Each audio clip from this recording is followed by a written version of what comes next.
My dear brothers, evaluate yourself by how you live at home, not मेरे what people think of you when you're in the pulpit. मेरे प्रिय भाई, और अपने जीवन का मूल्यांकन इससे करें कि आप घर पर कैसे जीते हो, इससे नहीं कि लोग आपके बारे में पुलपिट में क्या सोचते हैं। You know, I sometimes think that I'm like a surgeon. और कभी कभी मुझे लगता है कि मैं एक सर्जन एक की तरह, एक डॉक्टर की तरह हूँ। You know, a surgeon cuts people open. और क्या आप जानते हो, एक सर्जन जो होता है वो लोगों को काटता है। And surgery is a very painful experience. और सर्जरी जो होती है वो बहुत ही दर्द भरा एक अनुभव होता है। But what the surgeon tells the patient is, पर वो जो सर्जन होता है वो अपने पेशेंट को यही बताता है, my knife is not the knife of a murderer. मेरा चाकू जो है वो एक हत्यारे का, खूनी का चाकू नहीं है। With my knife, I'm trying to bring life into your body, not death. मेरे इस चाकू के द्वारा मैं तुम्हारे शरीर में जीवन लाने की कोशिश कर रहा हूँ, मृत्यु नहीं। I'm trying to remove the cancer and the poison in your system. तुम्हारे अंदर जो कैंसर है, जो जहर है, उसे निकालने की कोशिश कर रहा हूँ। This knife is the knife of one who loves you, not one who hates you. और ये एक चाकू जो है, ये उसका चाकू है जो व्यक्ति आपसे प्रेम करता है, उसका नहीं जो आपसे घृणा करता है। And that's what I also say. मैं भी यही कहता हूँ। If my words sound like a knife, it's not the knife of a murderer, it's the knife of a doctor who's trying to remove the cancer from your body. अगर मेरे शब्द आपको चाकू के समान मालूम पड़ते हैं तो वो एक खूनी के चाकू नहीं है, वो एक डॉक्टर का चाकू है जो आपके शरीर से कैंसर हटाना But चाहता है। many people say, Brother Zach's words are like a strong knife. और कई लोग कहते हैं भाई जैक के शब्द जो है वो एक बहुत ही मजबूत एक चाकू के समान है। But it's not the knife of a murderer. पर वो एक खूनी का चाकू नहीं है। It's the knife of a surgeon, a doctor who's trying to remove the cancer from your body. एक डॉक्टर, एक सर्जन का वो चाकू है जो आपके शरीर से कैंसर को हटा निकालना चाहता है। It's the knife of one who loves you more than other people, more than other preachers. ये उसका चाकू है जो आपसे दूसरों से ज्यादा प्रेम करता है, दूसरे प्रचारकों से ज्यादा वो आपसे प्रेम करता है। Other preachers only say good things to you and get honor for themselves. दूसरे प्रचारक आपसे केवल अच्छी चीजें कहते हैं और अपने आप के लिए आदर प्राप्त करते हैं। I say, I'm interested in bring health and spiritual health into your life. मैं कहता हूं मुझे दिलचस्पी है आपके जीवन में स्वास्थ्य, आत्मिक स्वास्थ्य लाने में। So please accept these words that I've shared with you today. और इसलिए कृपया इन शब्दों का स्वीकार करें जो मैंने आपसे आज बांटे हैं। Whenever you wake up in the morning, जब भी आप सुबह उठे, remember these words in Isaiah chapter 50 and verse 4. इन शब्दों को याद रखें जो यशायाह उसके 50 अध्याय के चौथे वचन में पाए जाते हैं। Please turn to Isaiah 50 verse 4. मेरे साथ निकालिए यशायाह 50 उसका 4। In the last part of that verse, उस वचन का अंतिम भाग, the Lord God wakens me up morning by morning, wakens my ear to listen as a disciple. भोर को वो अर्थात प्रभु परमेश्वर भोर को नित मुझे जगाता है और मेरा कान खोलता है कि मैं शिष्य के समान सुनूं। So when you wake up in the morning, और इसलिए जब आप सुबह उठते हो, whatever time it is, चाहे कोई भी समय क्यों ना हो, before you get out of your bed, आप अपने बिस्तर से निकलने से पहले say to yourself, अपने आप से कहे, it is God who woke me up today. परमेश्वर ने मुझे आज उठाया है। It says here, morning by morning, he wakes me up. ऐसा लिखा है, भोर को, इंग्लिश में लिखा है प्रति सुबह वो मुझे नित जगाता है। It's not only my body that's woken up. केवल मेरा शरीर नहीं जगा है। It says here, he wakes my inner ear. In my heart, there is a ear. He wakes that up. और यहाँ लिखा है कि वो मेरा कान जगाता है, मेरा कान खोलता है, मेरा अंदरूनी कान, मेरे हृदय को वो खोलता है। And he wakes up that inner ear in my heart to listen to what he is saying. और मेरे हृदय के अंदरूनी कान को वो खोलता है ताकि मैं सुनूं वो मुझसे क्या कह रहा है। Start your day like that. अपने दिन की शुरुआत ऐसे कीजिए, Lord, you woke me up today so that I can listen to you in my heart. प्रभु तूने आज मुझे उठाया है ताकि मैं अपने हृदय में तुझे सुन पाऊं। So that it says here, so that I can be a better disciple. ताकि जैसे इस वचन में लिखा है कि मैं एक बेहतर शिष्य बनूं। And if you are like that, अगर आप ऐसे हो तो then the first part of the verse will also be true. फिर उस वचन का पहला भाग भी सच होगा, That God will give you the tongue of a disciple to preach a powerful word to help other people. कि परमेश्वर आपको सीखने वाले की जीभ देगा कि आप एक सामर्थ भरा वचन दूसरों को दे सको उनकी सहायता करने के लिए। This is how God has given me His word through all these past years. इसी तरीके से परमेश्वर ने इन सारे बीते वर्षों में मुझे अपना वचन दिया है। I've experienced this for 50 years. 50 वर्षों से मैंने इसका अनुभव किया है। God has given me His word, and my mouth has helped other people to be sustained. परमेश्वर ने मुझे एक वचन दिया है और मेरे मुंह ने लोगों की सहायता की है कि वे संभाले जाए। I desire that all of you will also have that. और मेरी चाहत यह है कि आप में से हर भी यही आपको प्राप्त हो। My great burden is to raise another generation of powerful servants of God who will be anointed and preach God's word powerfully. मेरा महान बोझ यही है कि एक नई पीढ़ी को तैयार किया जाए परमेश्वर के सेवकों का, जो बड़े महान तौर पर और प्रबल तौर पर परमेश्वर की सेवकाई कर सके। I'm 85 years old. I'm not going to live forever. मैं 85 वर्ष का हूं, मैं हमेशा के लिए नहीं जीवित रहूंगा। I really have a burden. There must be another generation growing up, anointed, preaching God's word powerfully. मेरे अंदर वाकई एक बोझ है कि एक नई पीढ़ी बड़ी होनी चाहिए जो परमेश्वर के वचन का बड़े अभिषेक तौर पर प्रचार करते हैं। You all are part of that generation. और आप सब उस पीढ़ी का हिस्सा हो। Be faithful. विश्वास योग्य रहे। Seek for that better thing that we considered today. उस बेहतर चीज की खोज करें जिसको आज हमने देखा। That is looking unto Jesus. वो है यीशु की ओर देखना। Seeing how He lived on this earth. ये देखना कि यीशु इस पृथ्वी पर कैसे जिया। How He would get up in the morning, go seek God. कैसे सुबह वो उठकर जाकर प्रभु की खोज कर परमेश्वर की खोज करता था।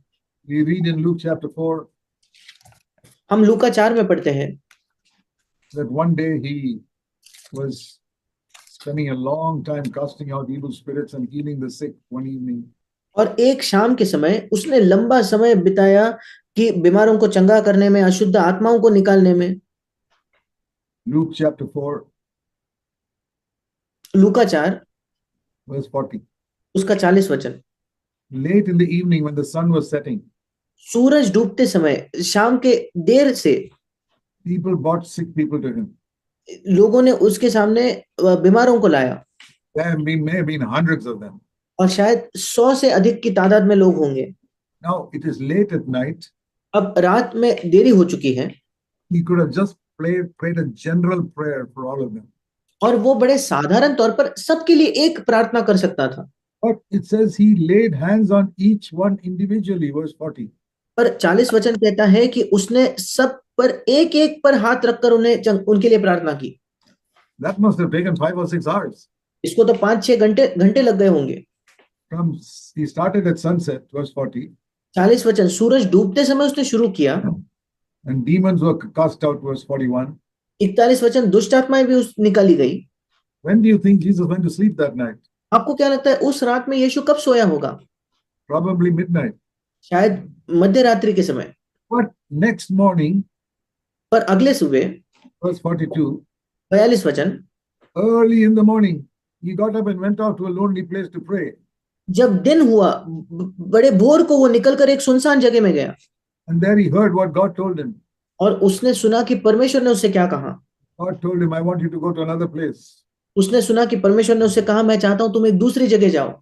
And even though he had become very popular in that place where he had healed so many sick people, और इसके बावजूद कि वो बड़ा लोकप्रिय हो गया था उस स्थान में जहां उसने लोगों को चंगा किया था। and verse 42 it says they tried to keep him from going away. 42 वचन कहता है कि उन्होंने उसे रोकने की कोशिश की कि वह उनके पास से न जाए। He said, no, I can't stay here. I've got to go elsewhere. और उसने कहा, नहीं नहीं, मुझे अन्य नगरों में भी जाना है। Why did he say that? उसने ये क्यों कहा? Because early morning he got up alone and he heard God saying, don't stay here, go somewhere else. क्योंकि भोर को जब वो उठा था उसने परमेश्वर को कहते हुए सुना, यहाँ मत रुकना, कहीं और जाना। He didn't go by his reason which says, great miracles are happening here, revival is taking place, stay here. उसने अपने तर्क का सहारा नहीं लिया कि महान चमत्कार हो रहे हैं, बड़ी बेदारी आई है, यहीं रुक जाओ। Sometimes God's ways are different from man's ways. कभी-कभी परमेश्वर के मार्ग मनुष्यों के मार्ग से अलग होते हैं। What do you learn from that? आप इससे क्या सीखते हो? When you read scripture, meditate on it. Don't just read it. जब आप बाइबल को पढ़ते हो तो उस पर मनन कीजिए, उसे केवल पढ़े ना। The most important thing is to hear what God is saying. सबसे महत्वपूर्ण चीज यह है कि सुनना जो परमेश्वर कह रहा है। God says, my ways are not your ways. और परमेश्वर कहता है, मेरे मार्ग तुम्हारे मार्ग नहीं है। My dear brothers, मेरे प्रिय भाइयों, learn to listen to God every morning. हर सुबह परमेश्वर से सुनना सीखे। This is the habit I have had for many years. ये आदत मेरी कई वर्षों से रही है। It has changed my life उसने मेरे जीवन को बदला है and it's helped me to change other people's lives. और उसने मेरी सहायता की है कि मैं दूसरे लोगों के जीवन को बदलूं। I don't depend on my cleverness मैं अपने चतुराई पर निर्भर नहीं होता, because God says, my ways are not your ways. क्योंकि परमेश्वर कहता है मेरे मार्ग तुम्हारे मार्ग नहीं है। I have a great burden for North India उत्तर भारत के लिए मेरा एक बड़ा बोझ है, because that is the most needy part of India today. क्योंकि आज भारत का सबसे जरूरतमंद भाग वो है। And God has given all of you the tremendous privilege and honor to work in the most needy part of India today. और परमेश्वर ने आप सबको सबसे बड़ा सौभाग्य और सबसे बड़ा आदर दिया है कि भारत के सबसे जरूरतमंद हिस्से में आप काम कर सको। Okay, I have spoken to you only for 1.5 hours. मैंने केवल 1.5 घंटे तक आपसे बात की है I am happy to speak another 1.5 hours, और 1.5 घंटा मैं बात करने के लिए खुश हूँ, but I think you've heard enough. और मुझे लगता है आपने पर्याप्त सुन लिया है। Now you need to hear God. अब आपको परमेश्वर को सुनने की जरूरत है। Listen to Him उसे सुने every day. प्रतिदिन। And I pray that what you heard today will completely change the direction of your life. और मैं प्रार्थना करता हूँ कि जो आपने आज सुना वो पूर्ण तौर पर आपके जीवन की दिशा को बदल दे। Let us pray. आइए हम प्रार्थना करेंगे। Please bow your heads with me. कृपया अपने सरों को मेरे साथ झुकाइए। Heavenly Father, स्वर्गीय पिता, the greatest thing we can do is to become a zero before you and before men. सबसे महान काम जो हम कर सकते हैं वो है प्रभु तेरे सामने और मनुष्यों के सामने शून्य होना। Not to preach great sermons, महान प्रचार करना नहीं, but to become nothing so that Jesus Christ might be everything in our life. पर ताकि हम कुछ नहीं बने, ताकि यीशु मसीह हमारे जीवन में सब कुछ बन सके। Lord Jesus, that is how you lived on this earth. प्रभु यीशु, इसी तरीके से तूने इस पृथ्वी पर जीवन जिया। You became nothing so that the Father may be exalted.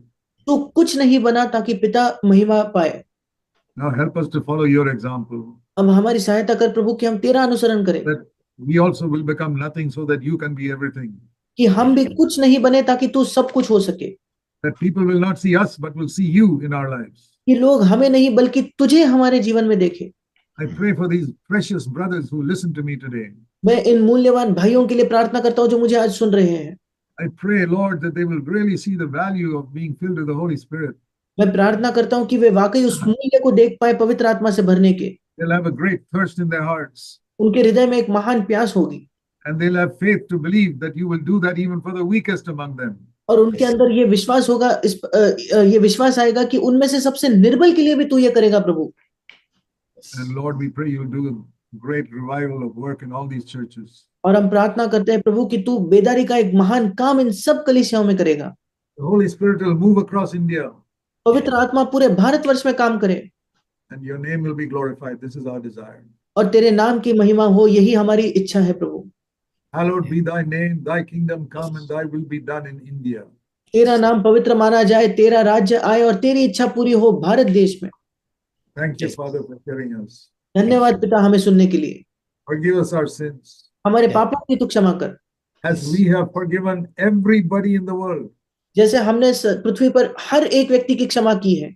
And help us to live overcoming lives over Satan और हमारी सहायता करके शैतान पर हम जयवंत जीवन जिए and over the lusts of our own flesh और हमारे शरीर की अभिलाषाओं पर जयवंत जीवन जिए and over the attractions of the world. और इस संसार के आकर्षणों पर जयवंत जीवन जिए। Help us to live lives filled with the Holy Spirit हमारी सहायता करके हम पवित्र आत्मा से भरपूर जीवन जिए, so that rivers of living water will flow from us in many directions. ताकि जीवन जल की नदियां हमसे कई दिशाओं में बह निकले।